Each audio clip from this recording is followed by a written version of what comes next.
Can you guys hear Hey me? there, Cory. Hey, how you doing? I'm doing great. How are you doing? Good, good. It's going to be kind of an interesting little setup here.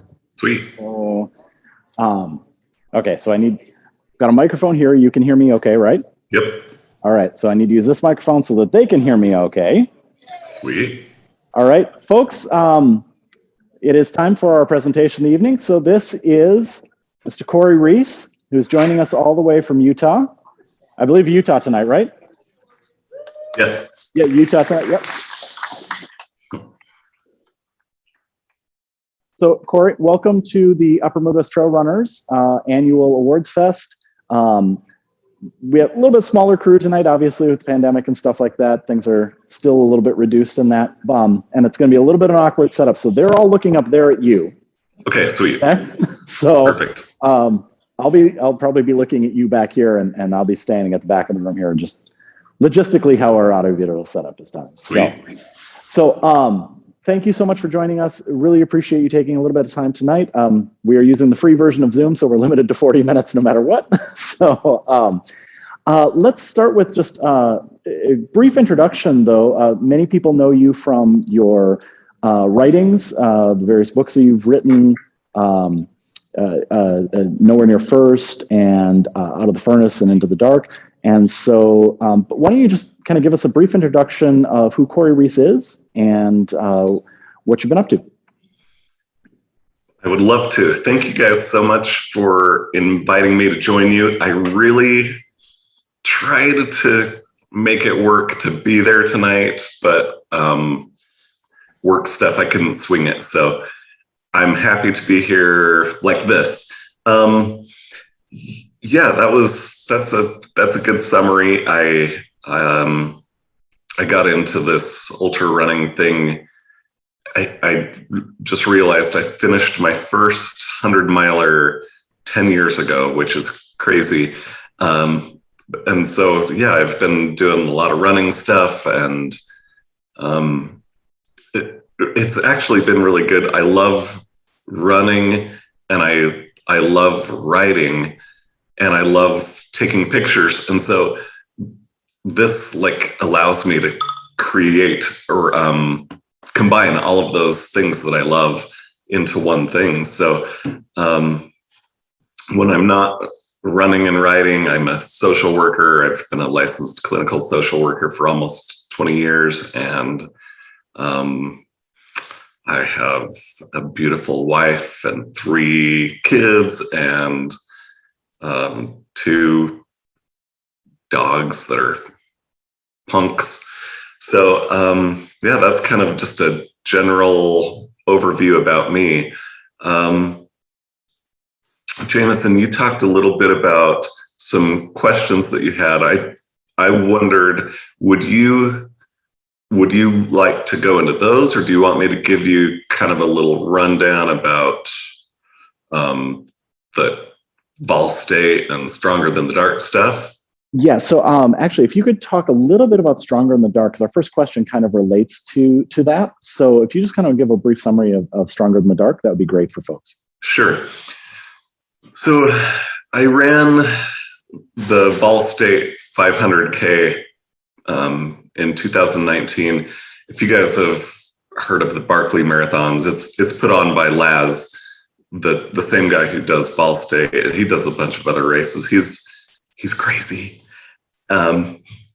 He's like a crazy genius. So I wasn't sure whether or not I would do Vol State. I had some interesting things happen leading up to that race that made me question whether or not to do it. Before that, my wife and I had left the Mormon Church. We had been members of our whole lives, and it was quite a challenging thing, really, because our whole lives really had been built on that. And so to make the choice to leave, it kind of set us up to have to figure out our lives again. And we lost some relationships because of it, and it was a challenging thing. And then the other thing that happened before Ball State, I got diagnosed with this weird health condition called CVID, which basically means that my immune system is really crappy. And that was super scary for me because I'm such a gigantic baby when it comes to needles. I remember one time I was going to graduate school, and I can't remember why, but I went to have my blood drawn, just like a normal routine thing. And I just remember being in the doctor's office, and it was such a crazy experience. I just like suddenly noticed like seeing things that were really blurry, like I had just woken up from a nap and everything was really blurry. And I could see two people standing in front of me that I didn't know, I didn't recognize, two strangers. And I could see them talking, but I couldn't hear anything. And it was so surreal. And finally I realized, oh, I'm at the doctor's office. These strangers who are standing in front of me are nurses. Oh, yeah, I remember I came to get my blood drawn. I must have passed out. So that's my level of sissiness when it comes to needles and doctors. So when I got diagnosed with this CVID, the treatment is sticking yourself with 3 needles every week to do these. They're kind of like plasma infusions to try to get my immune system to work better. And I'll have to do these for the rest of my life. And so that was really scary.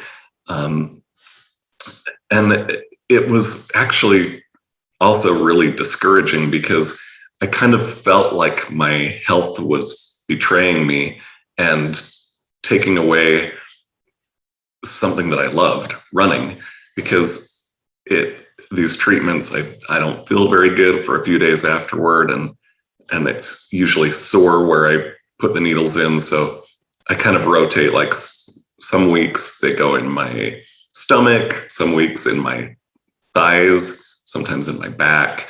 So I don't love it, but so leading up to all of this, those two things put me in a mindset that I had not experienced before.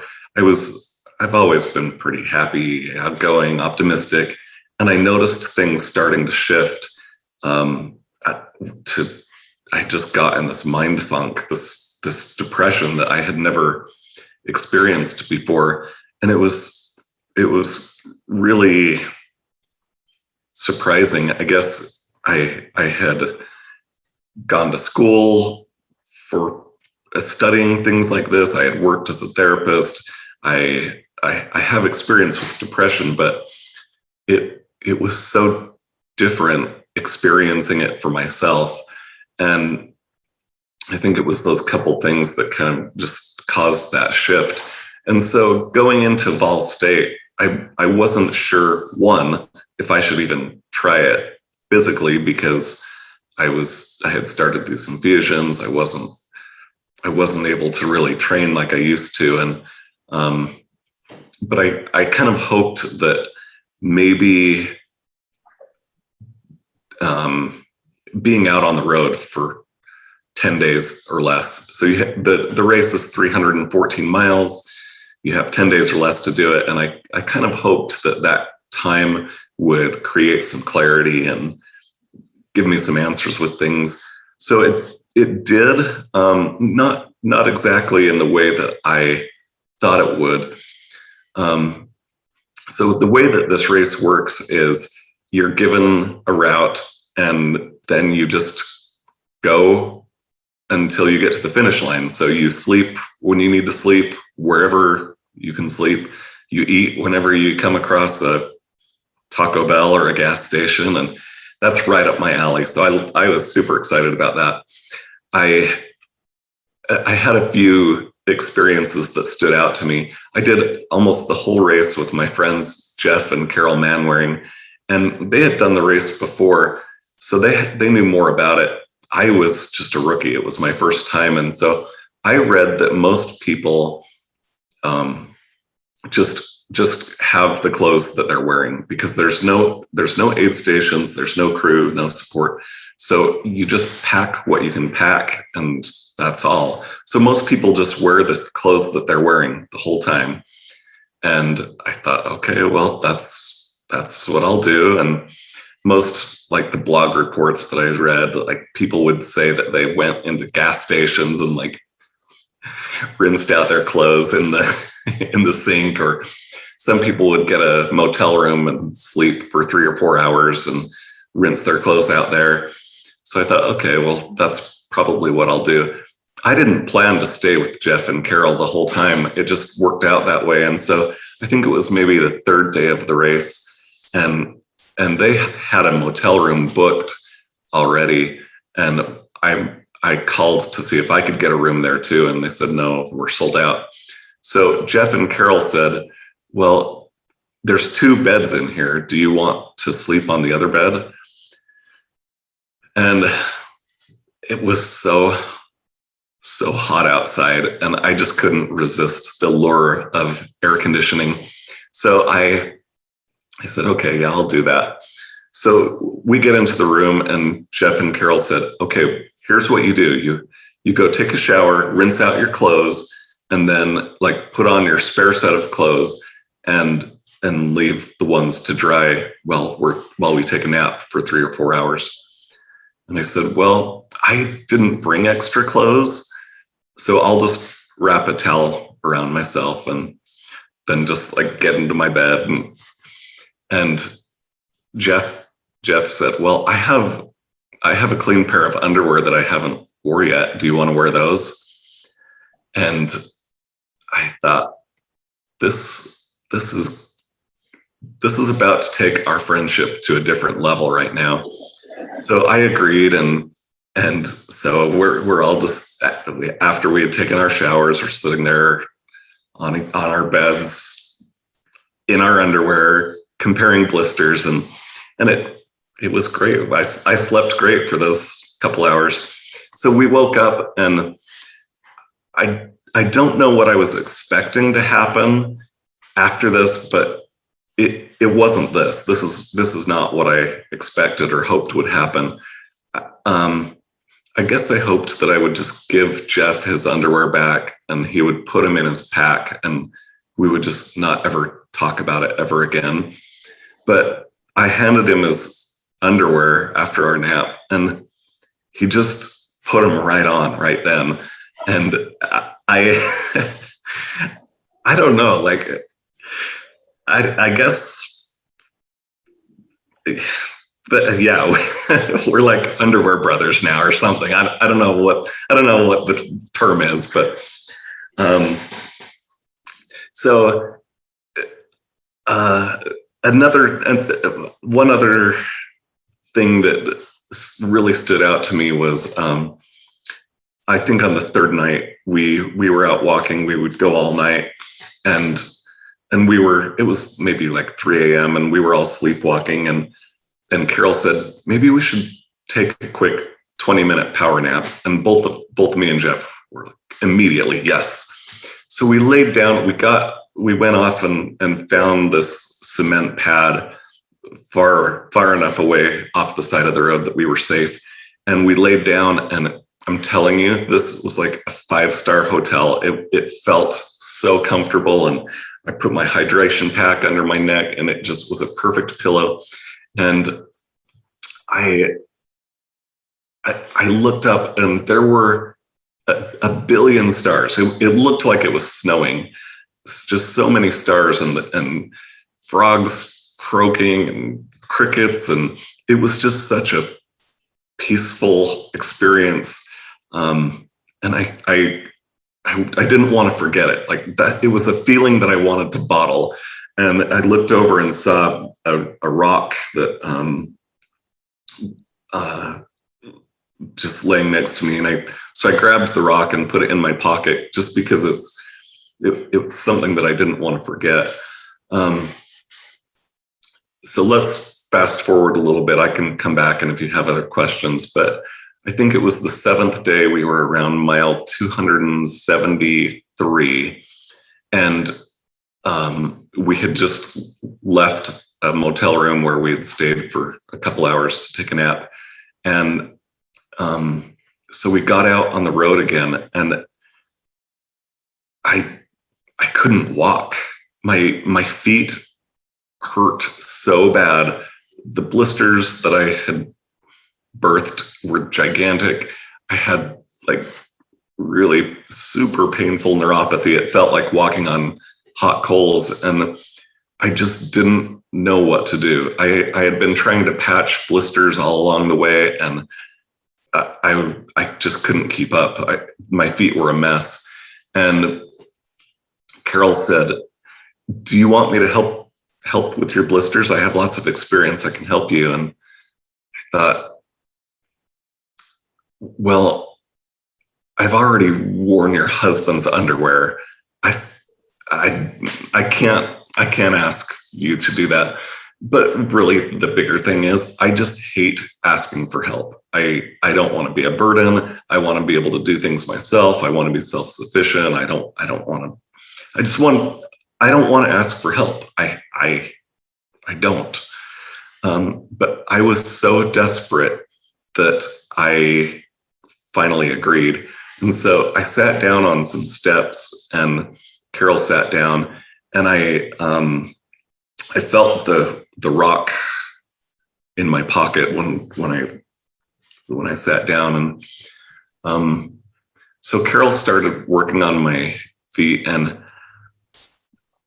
I'm not a super emotional person, but in that moment, I just cracked. I started like the ugly cry, like making a mess on my shirt, but I was quiet. Like I didn't want her to see me crying.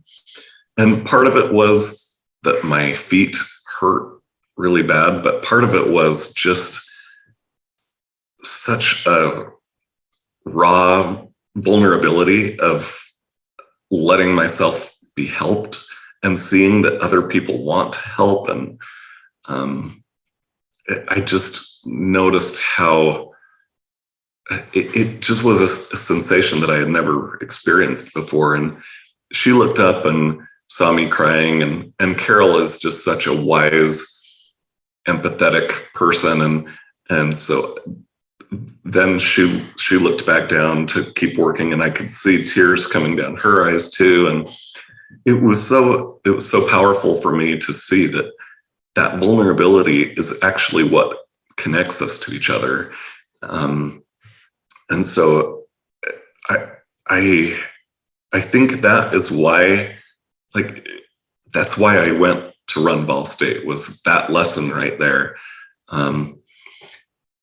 I did also happen to, somewhere along the way, I lost my hat, and I think I set it down when I was taking a picture or something, and didn't realize until it was too late. I had my Badwater hat that had like the neck covering, and so I needed a hat because it was so hot going across Tennessee. So at the next gas station, I got a hat. There's not a lot of selections in gas stations, but I did find this lovely gem. So I mean, it worked. It served its purpose. It's not super comfortable, but I got to the finish line. We finished in 8 days and 6 hours. And I got to the finish line, and Laz said, "What the hell is on your head?" I said, "Well, I know it's not my first choice, but I lost my hat somewhere along the way." And so I stopped and got one at a gas station. And Laz said, I love that. That's the epitome of Ball State, is just like life shits on you, and then you improvise, you figure it out, you make it work. And so Laz said, if whenever you runners get to the finish line, I don't want to get anywhere near you. You guys smell disgusting, but I love this hat idea. Maybe we should get a picture together. I'll wear your hat and you wear my hat. So somewhere floating around the internet, there's a picture of me and Laz together. I'm wearing his hat, he's wearing mine. But just that act of learning to ask for help just really shifted things. And I came home and talked to my wife, started seeing a therapist, and I really credit that one moment of basically crisis just showing me that it's okay to ask for help. And I would like to think I am a completely different person now than I was 2 years ago after that shift, and really opening up and working on that stuff. So that's what Stronger Than the Dark is about, is that experience and kind of some of the things that helped me along the way, and some of the things that I still put into practice to keep me feeling good. And for those of you who haven't read the book, it is a wonderful book. The book has been out there for a little while now, and you've been talking with folks about mental health and chronic illness and stuff like that. As you've been talking with folks, what have you learned more? What new insights have you learned from folks and folks who share their experiences with you, and kind of how has that shaped their reaction to the book? How's that shaped kind of how you looked at mental health and running? Yeah, good question. I guess my goal with the book was to kind of normalize, like, it's okay if you're having a hard time. And so the very first time I went to a therapy session, I was feeling, I don't know, like I didn't like how I was feeling. And the therapist, she said, how does it feel that you're a social worker who helps people with depression, but you're here talking to a therapist? And I said, well, I don't like feeling like this. Like I feel like I should be able to do this on my own. And she said, yeah, I know exactly what you mean. That's how I felt when I started going to a therapist too. Wait, what? Come again? And she's like, yeah, everyone needs an outside perspective. Like, we don't have to do this alone. She said, that's my life philosophy, is there's help out there. I don't have to do this alone. I loved that. And so I think one of the biggest realizations that I've had is that I'm not alone. We're not alone. You're not alone. When I started talking, I just could not believe how many people were like, yeah, I'm with you. I have those same struggles. And it's something that's awkward to talk about at first, but I think so many people can relate. I think in my experience as a social worker for 20 years, and then especially after writing this book, I am convinced that all of us are fighting a private battle. And I think it's so important to know that there's help out there. We don't have to do it alone. That's been one of the biggest takeaways for me. So the landscape around mental health and running, your book, there's other organizations up here bigger than the Trail and other groups like that. Where do you see as the biggest gaps still in our discussions about mental health and trail and ultra running? Because it does seem like trail and ultra running, there's often a lot of discussion about broken people in trail and ultra running. I guess I had never thought about, I had never considered the possibility that ultra running was fixing anything with mental health, but I think that is a reality that some people that's it can be a distraction. For some people, it can be a teacher. I mean, I think running is so good for mental health, not just for the physiology of it, the endorphins and all of that kind of stuff, the chemicals, but I think running shows us that we can do hard things, that we're capable of more than we know.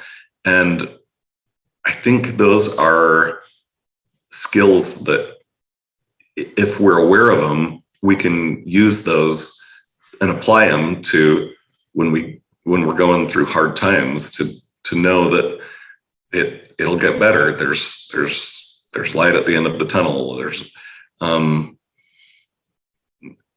We're capable of more than we know. And so I think there are still gaps, but I do feel like there's more conversations happening. I feel like it's getting more normalized. And so I think really one of the biggest gaps is just availability of mental health services, which is why I admire a group like Bigger Than the Trail so much. Like they are doing hands-on stuff, like giving people resources to get therapy, which is just so awesome. So I think we're definitely heading the right direction. I'm happy that conversations like this are happening more and more.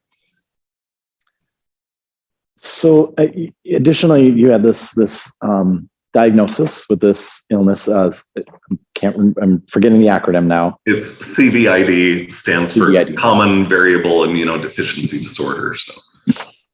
So as someone who, is very active, ultra running and running in general, what does your training week look like now since you've had this diagnosis? And along with that, what kind of advice would you have to folks who are maybe going through similar situations with a chronic illness, and maybe some of the grief, some of the grief that comes with facing a chronic illness and continuing to run and be active? Yeah, I think there is some grief that goes along with it. Like I'm not able to do what I used to be able to do. I think I am at the point where I recognize that and I'm okay with it. Here's what I realized, like through Vol State, I loved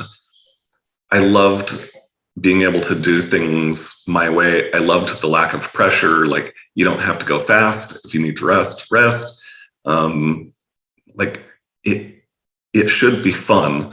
And so that's kind of my training now is, like, for example, today, this is the like standard weekend adventure with me and my wife. We pack some baggies of bird food into our hydration packs, and we walk to this really cool duck pond that's like 5.5 or 6 miles away.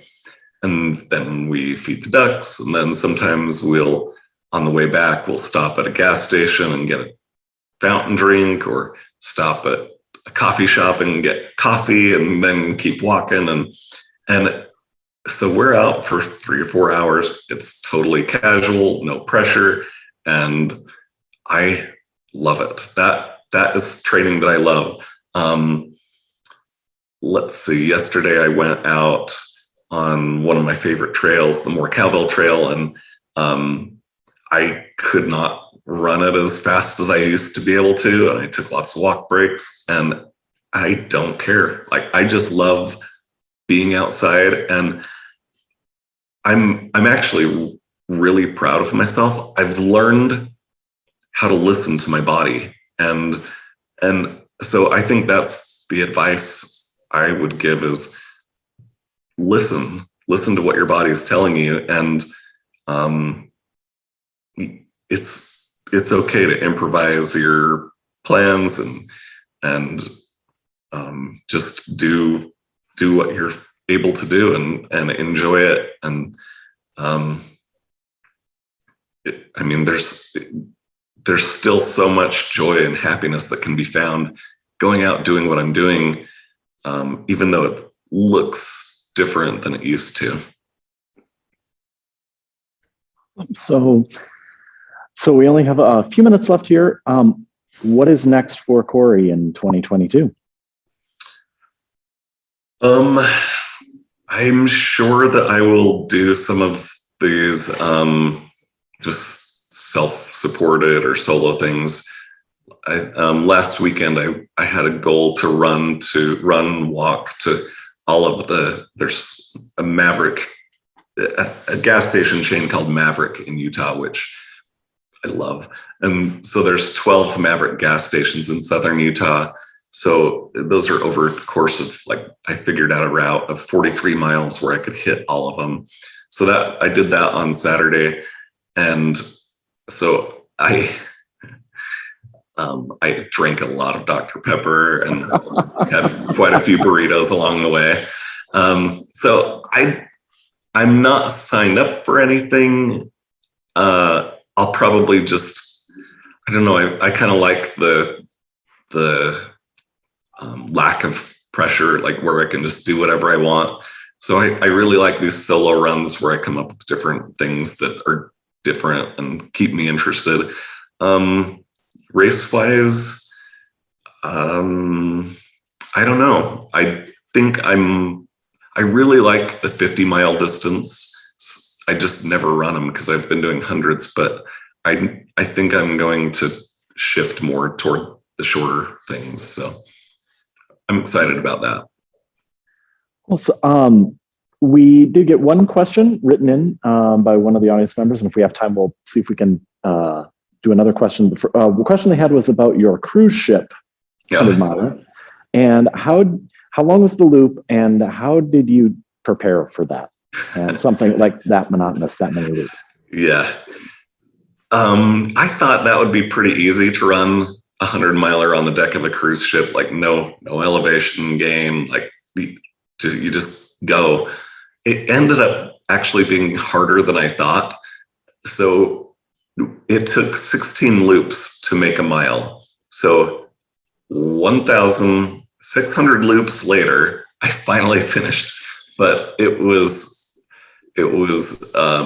mind numbing. And if I didn't have podcasts and audiobooks, I would have gone certifiably crazy. I probably already did, even with the podcasts and books. To prepare, I would just go to like a high school track and run for 4 or 5 hours and just get used to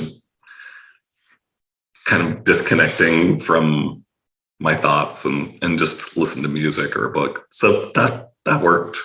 Plus there's like an unlimited amount of ice cream on the cruise ship. So that helped. Awesome. Well, I think we have time for maybe one question from the audience. If anybody has a question that they would like to ask Cory. No? Okay. Oh, wait, there we go. I have one. Sure. It's I don't want to spend too much time on it, but I recently had an ultra running experience that I wrote a story about, and I was I'm working on kind of polishing it up a little bit. But like as a writer, do you have any recommendations on places to go? My first thought was Ultra Running Magazine about where to submit it to potentially get it published. Sure. So the question, if you could hear, was he's aspiring writer, did his first ultra and wrote about it. And it's curious what your advice is for someone who wants to get into that. Where are good places to start submitting ultra running writing?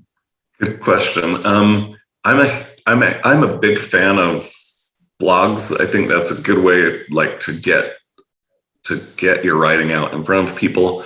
Ultra Running Magazine is also a great resource. They have both print and online stuff, and so I would definitely send it over to Amy Clark, who's the editor there, and if they don't use it, who cares? Like, just keep writing. Like, I think a lot of it is just the determination and sticking to it.